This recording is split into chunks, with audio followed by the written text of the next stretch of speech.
We're going to be talking about 9 key factors that you need to deploy in your own business to turn your business into a $100 million company. So buckle up, let's get into it. Now, I want to be clear. Today's video is not about creating $100 million in revenue for your business, because that is quite hard. What we're going to be talking about today is how do you get to a $100 million valuation? Because if you apply these 9 key factors in your business, you're going to be able to achieve that much, much easier, which can be transformative for you and for your company. There are so many different ways that you can value a company. In fact, there are potentially even dozens of different ways depending on the industry and depending on who's doing the valuing. So for the purposes of this example, what we're going to be walking through is how to maximize the multiplier on your EBITDA. So what the hell is EBITDA?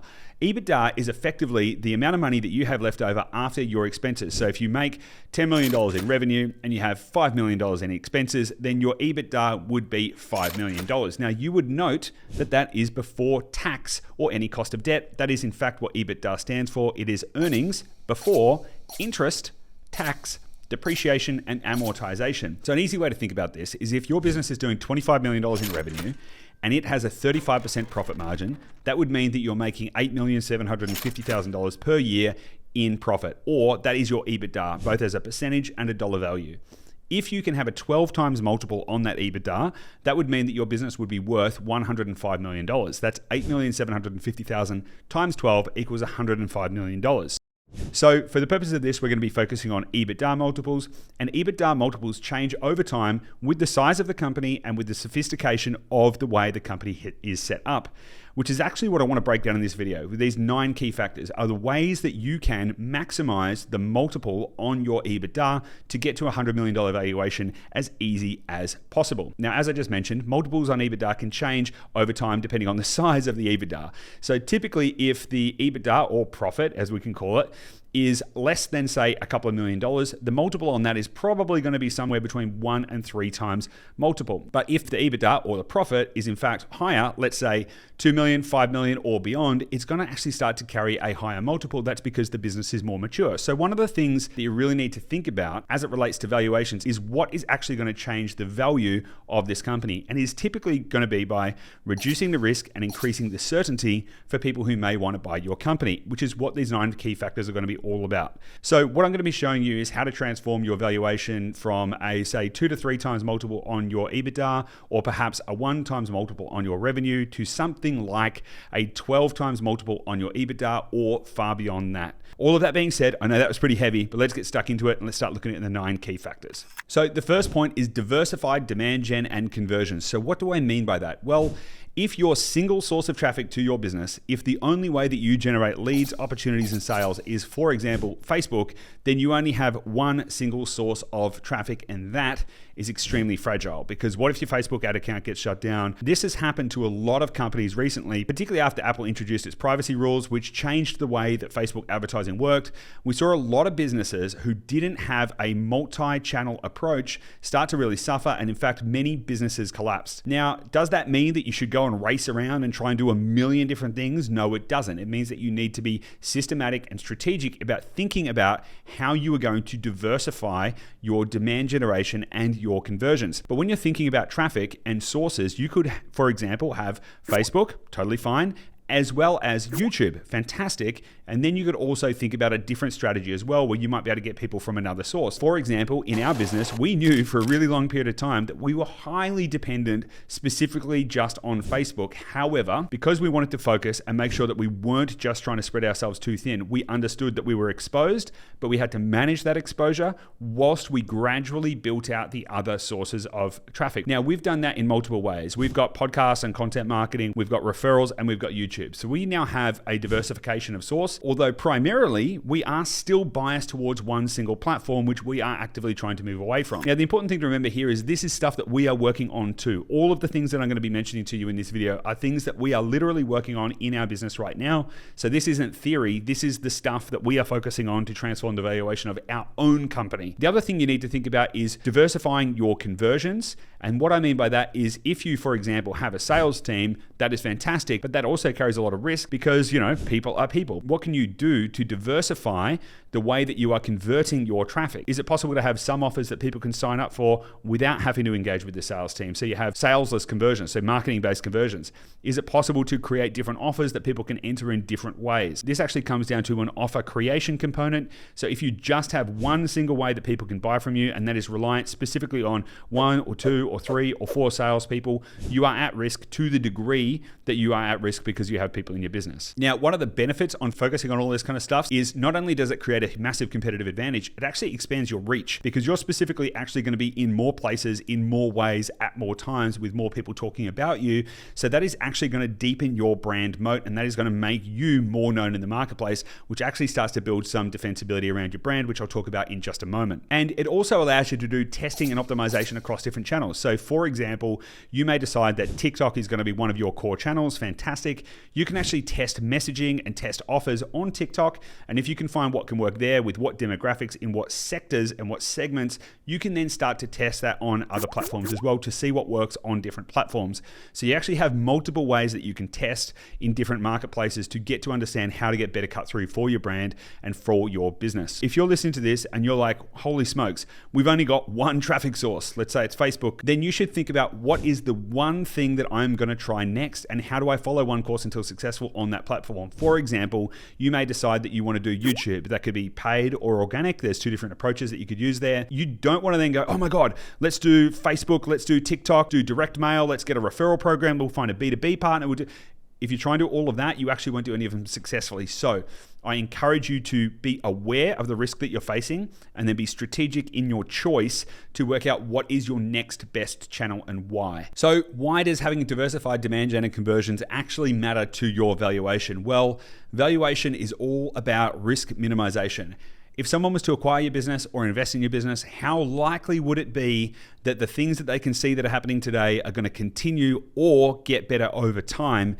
Now, of course, if you only have one way to make money, and if that breaks, then the investor's risk is extremely high because then they would need to try and work out, well, what are they going to do about it? Versus if you had, say, 5 active revenue streams coming into the business or 5 different ways that people could engage with your business that were, let's just say in this example, equally distributed. So you had an equal amount of opportunity coming from each of those sources. If one of them were to drop off, that would only be 20% of the risk. So then you're going to maximize the valuation of your company. This is why having diversification is important. Now, even if you're not planning to sell your company, you are an investor in your own company. So this should matter to you. This is the sleep at night factor as well, because maximizing the valuation has 2 sides to it. There's a potential acquirer and there's a potential seller. And if you've got this really low risk business that has a high degree of certainty of where all your money is going to come from on a regular basis, and you don't need to worry that the whole thing's going to fall over at the last minute, guess what? People are probably going to need to pay you a lot of money for you to part with that really safe revenue opportunity. So this is another way to think about it, and this is why this key factor is really important for maximizing the valuation. So the second key point that we want to cover is building a strong brand. What a brand really is in its simplest format is what people say and think about you when you're not around.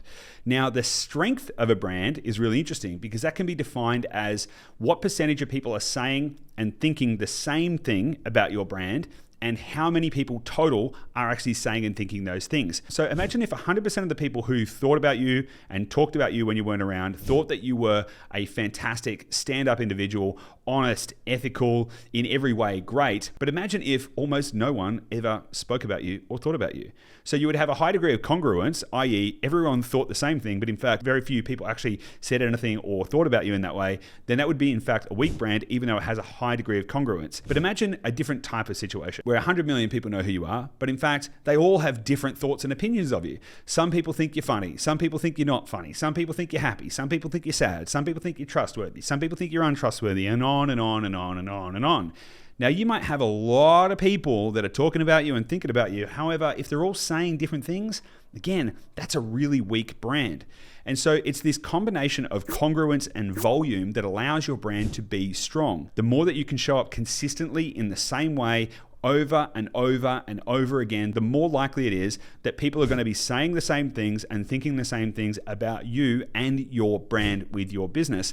Now, then you want to amplify that and you want to get the most amount of people to be saying and thinking those things when you're not around. It is this combination of characteristics that builds a strong brand over time. So it's a congruency and reach allows you to build a strong brand. That is actually one of the core defensibilities within your company because people can't copy your brand. Your brand is actually going to be specifically unique, and the more that you can lean into that and create that uniqueness and actually stand for different things that mean something to you, the stronger and more defensible your brand is going to be. Now, a weak brand actually doesn't stand for its values. A weak brand doesn't actually take the time and effort to actually communicate to the marketplace what they're all about, why they're all about it, and what they mean. A weak brand doesn't have a personality or an identity, and a weak brand doesn't actually take the time to go and try and get that message out to as many people as possible. So if you build a strong brand that lots of people are thinking the same thing about you and saying the same thing about you, and heaps of people are doing it, but that the thing that they're saying and thinking is in fact that you suck and that you're not trustworthy and all of these kind of things, then that is going to be really bad. And just in the same way that building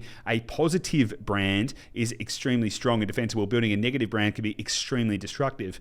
So just like your own personal reputation, you need to nurture this and protect it deeply. In fact, reputational risk is one of the biggest risk factors that any business faces, particularly if you're a service-based business.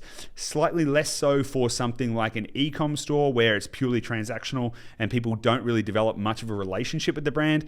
But if your brand is built around relationships and service or high value offers, then in fact, you need to be really careful how your brand gets nurtured to make sure that you don't suffer reputational damage, because that can be really, really hard to come back from. The other thing about building a strong brand is it actually builds community and it builds a tribe. You're going to have people out there in the marketplace that maybe even aren't your clients, but they're going to feel an affinity with your brand and they're going to feel like they're part of your journey and part of your story. This goes for personal brands, but it also goes for company brands as well. And this is a really, really important thing, because the more that you can find your tribe, the more that you can start to build that sense of community, either in a tangible or intangible way through things like social media, or in fact through things like groups, the stronger your brand is going to be and the more defensible it is going to be, because people are going to protect your brand for you. It's like building a community of people who are out there being your brand defenders. Now, the only way you can do that is by relentlessly giving value to those people in your community and in your tribe without really asking for anything in return, because that is what is going to build a strong brand, because people are going to want to associate themselves with you because you are continuously giving things to them. I have an overarching belief that all marketing and all brands should try and give far more than it takes, because that's what builds trust. Now, another advantage of building a strong brand is it attracts good talent. In our company, we have had no problem attracting top tier talent consistently. Even when there was a labor shortage recently and most businesses were really struggling to hire anyone, we actually had to turn our job ads off because we were getting too many applicants that were too good, and our opportunity was just so large that we just couldn't process all of it. Now, how did we do that, and why was that different? That's because we focused on presenting our brand at the front, our values, our principles, and what we stand for right up front, and people built an association with the brand before they even applied for the jobs. Now, all of this might sound great, but why does this add value to your company? Why does this transform the valuation?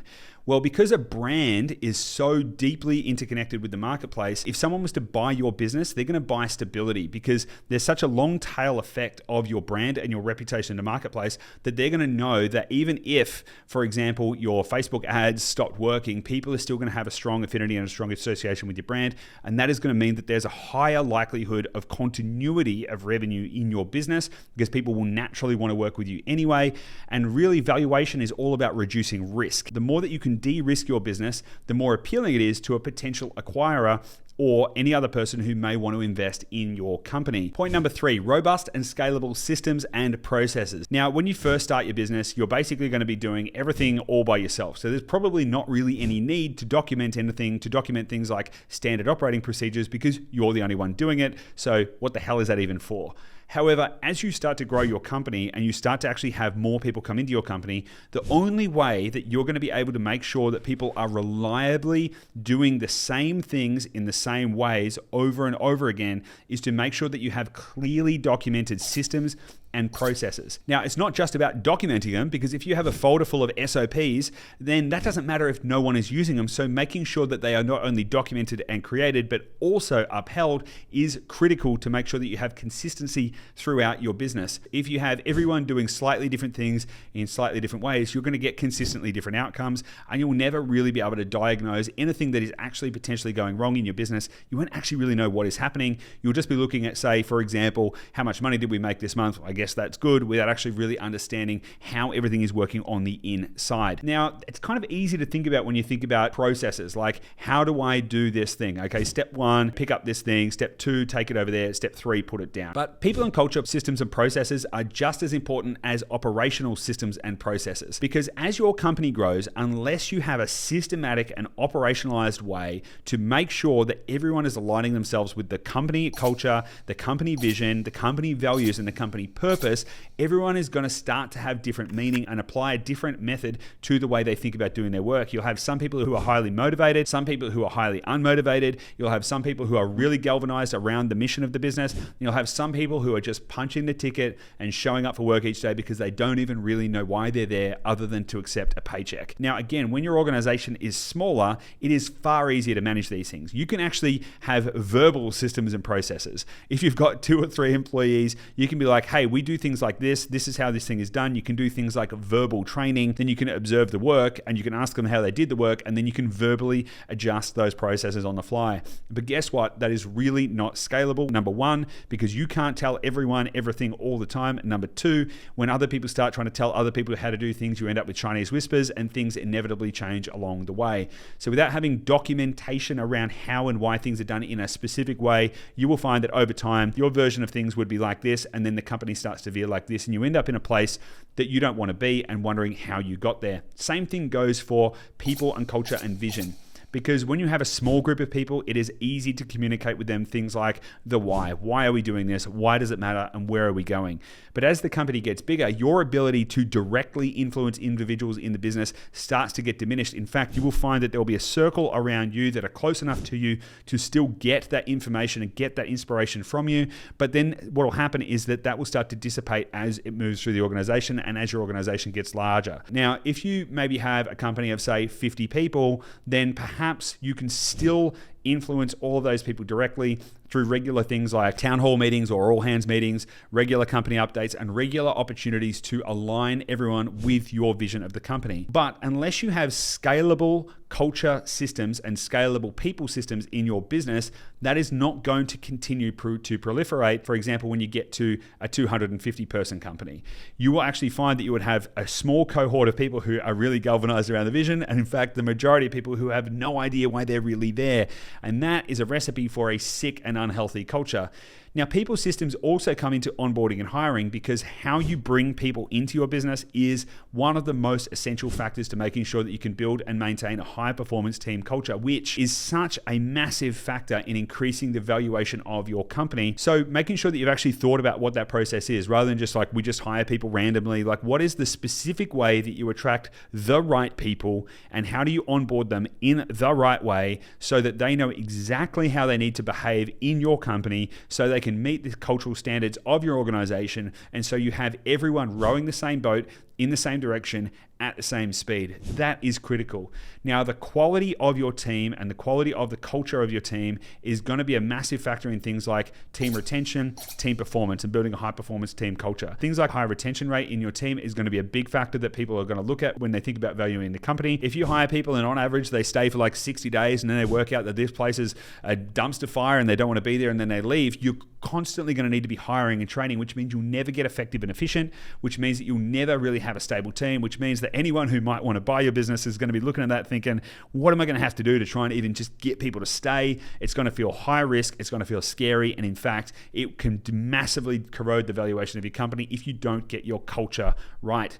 Now, not only does getting your culture right mean that you have a happier team, but of course, as I've just mentioned there, it actually means you can have a higher value company, which is really, really important. One final thing on scalable systems and processes is that it actually allows your team to do their best work because they have clarity around the things that need to get done and how they need to get done specifically, so that they can be more efficient in what they do. Because what you want to do is you want to be making sure that the workplace is optimized for maximum team happiness, which means helping them to do their jobs better so they don't feel like they need to burn themselves out in just to try and get the same amount of work done. So this actually maximizes your efficiency, but also maximizes profits, which again, as we're looking at an EBITDA multiple in order to achieve a valuation, that is going to help the bottom line. That's going to help you increase the valuation of your company, because as we'll talk about a little later, higher margins equal higher valuation as well. Number 4 is having a highly engaged team. So what does that mean? Well, you can actually use different tools and surveys to actually assess the engagement level of your team. But put simply, it is like, how much do people care about the work that they're doing and the place that they're doing it? A highly disengaged team would basically be showing up. They don't really care about the company. They're doing the minimum amount of work that needs to be done before they punch the ticket and they leave. They're counting the hours. They're not counting the output, and they really don't care about being there at all. And in fact, you've probably got low retention. A highly engaged team is a team that is passionate about the work that they're doing, the company they're at, and the people that they're doing the work with. This creates a world-class team, and this creates world-class outcomes. And what that does, that increases commitment, that increases motivation, that increases output, that increases productivity, and it increases creativity, and it increases innovation, which are all fantastic things for you to have in your organization. Not only does that help to maximize your valuation, but that also actually just makes it a nice place to work. Now, I don't know about you, but one of my goals with building a team was actually to build a team that would love the place that they're at, because I hated the idea of creating some workplace where people just showed up because they had to get a paycheck. I wanted something people would be passionate about. They'd want to show up because they feel enriched by the experience of being there, which is something we've been able to effectively do. In fact, we've been recognized as being one of the best places to work in Australia. So I say this not from theory, I say this from practice, because we have actually done this work ourselves. And one of the key things that gave us the capability to be recognized as one of the best places to work in Australia was, in fact, our team engagement levels. We had over 90% team engagement quarter after quarter for a couple of years, which showed that our team really loved being there and were highly committed to the cause and the work that they were doing. You might start to notice that some of these things roll into each other, because as I was talking about systems and processes a second ago, I was talking about how that affects things like team retention. These things all start to weave in together to create a holistically high value and high impact company. And so some of the benefits of actually doing things to make sure you have a highly engaged team mean that they're more committed to actually helping you to create a better company. They're more committed to adhering to the processes, to developing the processes, to actually finding better ways for us to all get our work done within the organization, which is super important. Now, some things you might want to think about in order to create a highly engaged team is to lead first with trust. So a lot of companies don't do that. They say, well, trust needs to be earned. I disagree completely. Trust should be given freely and only taken back when somebody has proven that they don't deserve it. And that is a far better way to bring people on, to trust first that they're going to be excellent, and then to give them all the guidance that you can to help them live into that truth. And then only if they prove otherwise, do you start to take that trust away. That is the first step to creating a high value and high trust team. We don't count hours with our team. We don't even count when people are clocking on and clocking off. And also our team have unlimited paid annual leave, because we trust that they're going to do their best work and we want to empower them to live their best life at the same time. That creates mutual respect between the team and the company and makes sure that we're all aligned and all on the same page. Now, we have a 100% virtual team. Our team is entirely remote. We do not have an office, yet at the same time, we're able to build a robust, highly integrated, highly effective culture with a high engagement, which means that there are plenty of ways that you can do this without having to get people together in the same place. Now, building a company culture and increasing engagement isn't just about like Friday night drinks. In fact, I would argue that finding ways to help people to connect with each other authentically without things like alcohol or without things like parties is actually going to help to build better, more authentic relationships within the team. And creating opportunities for team members to do that is critical, because even just having a team meeting once a week for you and your team is not going to be enough for people to be able to necessarily engage in an authentic way with each other. So you're going to need to think about strategies to allow them to connect authentically with each other without you in the room and without it being a structured meeting type approach. Why is this important to your valuation? If you have a highly engaged team, a world-class team that's passionate about the place that they're at and is going to defend the quality of that organization, who is going to be dedicated to being at that organization no matter what, because they believe in it and they believe in the work that they're doing. If somebody were to try and acquire that business, number one, you would have a hard time wanting to let go of that company. So therefore, they would need to pay you a lot of money in order for that to be a worthwhile thing for you to leave. And then also, they're going to be looking at the risk factor. They're going to be thinking about things like, wow, this team has got a really low turnover rate, a high retention rate. They're highly engaged. They love the work they're doing. They're really passionate about it and they do a great job. And there's a high degree of accountability. Therefore, there is a low risk that we're going to start to lose all these employees and then have to start to try and find and train new people. And again, this all layers into the previous points as well around systems, brand, and all these other factors as well. But having a highly engaged team means that they're going to stick around for longer and do better work, which means that it's a higher value proposition for somebody who may look to acquire your company at a later date. Point number 5, strong growth and high margins. If you have strong growth and have low margins, that is good to some investors, but it is not going to be as valuable as if you have strong growth and also high margins. And this can be a really tricky thing to do. Same thing goes is if your business is not growing, if it's just got a static, you're earning the same amount of revenue every single year and you've got really high margins, that is good. And some investors will value that well. But in fact, if you have growth and margins together, you're going to be far, far, far, far, far more valuable because you can prove that you've got a scalable model that is actually profitable at the same time. Now, this should be thought about in cycles and phases as well. So this is not exactly a roadmap, but in fact, typically when you go through a higher growth period, you have lower margins. And when you go through a lower growth period, you have higher margins. So you want to be aware and optimize for those two things individually because growth eats profit typically, and you should be aware of that. And that also means that you shouldn't think about just growing incessantly over and over and over and over again because you're eventually going to eat all your margins and go broke. And then you're going to be needing to go to investors to say, hey, give me money because I'm going broke. Then they're going to value your company at a lower rate because they're going to be like, well, if we don't give you money, you're going to die. And then that can squeeze your valuation. So if you can make sure that you're making enough profit to be self-sustaining as well as high growth, then you are going to be a significantly higher value company.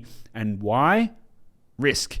Everything keeps coming back to risk. All of these key points are around how do you de-risk the business. Now, strong growth is a great driver of value because you're looking at the top line. You're looking at the fact that more and more people want to work with your company, whatever that is, buy your product, use your service, whatever the case may be. So it is proof of market demand for your specific business, which is excellent. And the more that it is growing, the more that it shows that there is continuing market depth, which is great, which means there's so much more opportunity in front of you than behind you. If your growth stagnates, it means that you may have found the limits of your market potential, or it could just mean that maybe you need to diversify your marketing or any other number of things, but it means that it's not actively being sought out by more and more people over time. And of course, as you grow, the larger you get, the harder it is for you to continue to maintain high growth rates, which is why typically growth rates diminish over time. And of course, your profit margin is in fact what really investors are actually looking for at the end of the day. Even businesses like Uber, who have basically made no profit over their entire period of time, the whole reason that investors valued them highly is because they were expecting at a later stage to get significantly large amounts of profit based on the scalability of the business model. Because really, investors are always going to be pricing a business based on the potential future earnings or how they can get their cash back out. Because if they put $1 million in, what they're actually thinking about what is their potential cash on cash return over time. And this is where margins come into it, which is why recently as interest rates have gone up, valuations have gone down because the cost of capital is higher and investors are looking for the best place to put their money to get a return on their invested capital. Now, if you can demonstrate high growth and high margins, you are going to effectively be the golden package for any investor looking for a great high value opportunity. So what is strong growth? Well, it really depends on the size of your business and the industry you're in. So for example, a tech company's version of high growth may be very different from an accounting firm's version of high growth. But broadly speaking, if you are in the sort of sub $5 million range of revenue, you're probably going to be looking at something like triple digit growth to be considered high growth. If you are in the sort of $10 to $50 million range, it's going to be in the sort of 20 to 30% type range. As your company gets bigger, the average growth rate diminishes over time. In fact, the average growth rate across all businesses, all industries is something like 7.8% a year. Now, in our company, we've been able to maintain pretty much triple digit growth for like the last 4 years. But we are seeing that it is going to slow over time. We're already starting to see that as the company grows as well, and that is to be expected. However, we are still significantly higher growth than any other company in our industry, which is, again, like I said at the start of this section, it's industry dependent. You really want to be thinking about what is appropriate for your industry. And of course, you can actually then think about how you shift the positioning of your business as it relates to your industry to be in a more high value one as well. And also, just in the same way, margins are relative to the industry. So for example, if you're in the info product business, it is not uncommon to have things like 70 to 90% profit margins because the cost of product delivery is so low because it's an information-based product with no marginal cost of reproduction. However, if you are in the manufacturing industry, then the margins are typically far lower because of the cost of things like inventory and labor and production and all of these things that go into making a specific product. So depending on your industry, understanding what your margins look like relative to the rest of your industry is going to be really, really important. Safe to say that the higher the margins and the more stable the revenue, the better the business is going to be valued because it's going to be lower risk and higher return for potential investors who may want to invest in your company. Point number 6 is a short cash conversion cycle. So what does that even mean? Well, a cash conversion cycle is the amount of time it takes from when a company invests $1 into any specific pursuit, whether it be inventory, marketing, or any of those kind of things, to get its money back. That is the conversion cycle. And so if, for example, you're in a business where you need to spend $1,000 to buy some stock and it's going to take you a year to sell that stock to get your $1,000 back, that it means that you have a 12-month cash conversion cycle. You spend $1,000, it takes you 12 months to get that $1,000 back. That would be quite a slow cash conversion cycle. The faster your cash conversion cycle, the better your business is going to be. So for example, if you can spend $1,000 and then make that $1,000 back in one day, your ability to continue to spend $1,000 over and over and over and over and over again is going to be almost infinite, because you're going to be able to make it back so quickly. Now this applies in marketing, but it also applies in things like stock and inventory and pretty much every other aspect of your business as well. It is effectively what is the speed of ROI. Now, of course, depending on the return on that investment, that also dictates the quality of that conversion cycle. For example, if you can spend $1,000 and get $1,000 back in a day, that is great. But if you can spend $1,000 and get $2,000 back in one day, that is even better. But specifically what I'm talking about here is the conversion cycle or the speed. For example, if you're looking at your marketing, if you spend $1,000 on day one and then that generates a handful of leads, but those leads take 100 days to become a client, or for any of those to become a client for you to get your $1,000 back, that can be a 90-day cash conversion cycle. If you can shorten that down to 30 days, the speed at which you can return the money back into the business and continue to grow starts to become exponential. So this is one of the key things you want to be looking about from a return on capital in your company, to make sure that you're keeping that as short as possible and obviously optimizing for other health metrics in your business as well. Now, this is really important for scalability, because again, the amount of time that it takes to return your capital is actually going to be directly correlated to the growth rate of your business. Because if you can return your capital faster, you're able to continue to layer up quicker and quicker and quicker. If it takes a long time, let's say the investment was $1 million and it was going to take 5 years to get the money back, then the cycle of that return is going to be really slow. So you're going to grow a lot slower. Now, this is really important to investors and how they think about valuation of a company or how much your company is going to be worth, because again, the more exponentially scalable your business is and the faster the turnover rate, the faster the return on capital within the business, and the more efficiently companies are going to be able to actually get their money back out of the business as well. Point number 7, a defensible technology advantage. Now, this isn't an essential factor for every business to have, but it certainly does help valuation. Now, the reason technology is such a valuation multiplier is because it requires bits, not atoms. Another way to say it is that the marginal cost of reproduction for any technology-based system is so minimal that you're able to actually achieve scalable unit economics much faster and much easier than if you have a human-based or process-based system. So, simple way to put that is it means your business is not only going to be more efficient, but it's also harder for people to copy what you're doing. If you create your own unique technology, it is very hard for people to kind of steal that market position from you. If you're, for example, in a business where you go out into the marketplace and you say, we're the best at doing XYZ, somebody else can come along and say, no, we're the best at doing XYZ. Then you're directly in competition with them, and then you're both just going to need to be trying to outprove each other who's better at doing X, Y, and Z.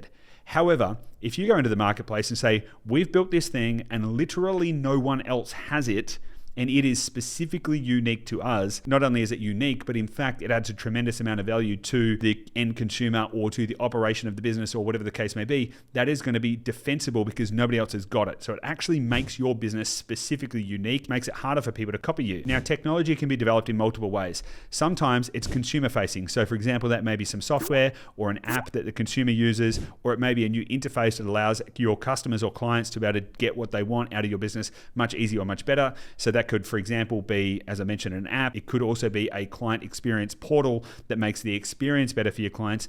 But also back-end technology matters as well, because the more that you can automate the systems that you've got in your business, the more that you can increase the efficiency of your business as well. And so internal technology can sometimes be just as important as external technology.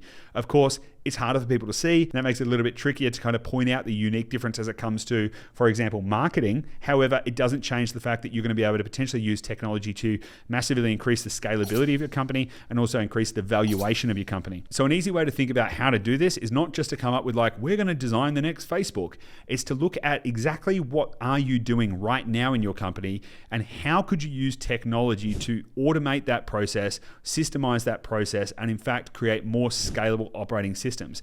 Now, this doesn't mean that robots should make everyone's jobs invalid. In fact, the way that I look at technology in our business is a way to enhance the experience of our team so that they don't have to do as much work. And also, so if we double the company, we don't need to double the amount of team. It's not about actually reducing the amount of team that we have. It actually just means that we don't need to continue to hire more and more people as we continue to grow. And that actually creates far better scalable unit economics. So the simplest way to think about building a technology advantage, again, is to actually just look at what are we currently doing? Could we deploy technology to make that even better so that we can be more efficient in the way that we do things, and also so that we can create a better outcome for our clients and customers? Now, typically, if you can reduce human friction and human drag, you are actually going to make that experience better as well. So these things can go hand in hand. And again, if you invest the time, energy, and effort to create some technology capabilities within your business, that is also going to transform the value of your company, because it's going to mean that there's less human error in the business, because it's going to be more built around scalable systems, which means that even if everyone were to leave, the technology is going to stay the same and still is going to run the same way, which again de-risks the situation for investors. Not to mention the fact that if you create more digital products, that you may have more scalable ways to create more high margin revenue in your business through the application of things like software and applications. And so the way that you need to think about this is, what are the different ways that we can add technology into our business to give us a defensible technology advantage? In our company, we've invested literally millions of dollars in doing exactly that. We've built our own research and technology systems to be able to find the right property in the right place at the right time for our clients. That has had a transformative effect on the outcomes we can get for our clients, the effectiveness with which we can continue to do our job, and the way that our company is perceived in the marketplace as a technology business and not a real estate business. This has been fundamentally transformative in the valuation of our company and our valuation moving forward as well. And so I highly recommend that you think about when and where this is going to be an appropriate thing to do in your business. Again, this might not be appropriate for you to do straight away. We didn't start out doing it at the very start because we couldn't afford it, because typically technology requires a large amount of investment, which is why most technology startups, the first thing they do is go and try and raise money. We were our own investor. So what we did is we went and built a service-based business and then reinvested all of those profits in developing technology. So we were our own tech investor, which meant that we could retain the equity in the company. We didn't need to get outside investment. The more that you can build this out yourself, higher the value the company is going to be over time, and the more retention of capital you're going to have, and the more retention of equity you're going to have as well, which is going to be very meaningful when you get to some kind of exit event down the line. Point number 8, sticky clients and recurring revenue. Now, at first glance, this may seem like these should be two specifically different points, but let me explain. Sticky clients basically means that you've got clients who want to come back to you over and over and over and over again, reliably. And the more that you can measure that, the more that you can understand the lifetime value of your customer or your client. Now, the reason that's important is if someone only transacts with you once, that means that they're going to be not very sticky, and it means that they're going to be highly transactional and they're never going to come back to your business, which means every time you want to make a sale, you need to in fact attract an entirely new customer. If you can keep customers and clients for longer, then the value of that customer or client increases over time. So for example, if the average transaction value per client is $100, and if they only transact with you once, then the lifetime value of that client is just $100. However, if that client transacts with you 10 times over any given period of time, the lifetime value of that client is in fact $1,000. And so this really matters when you think about revenue stability and the economics of your business as well, because if you need to keep spending money to keep acquiring new customers and clients over time, it's going to be a very inefficient business model. The longer that people stick with you, the more it shows they're satisfied with the experience they're getting and the products they're receiving, and the better the valuation is going to be of your business, because there's going to be more reliable continuity of revenue over time. It's going to be less volatile. So even if, for example, Facebook were to shut you down and you were going to attract no new clients,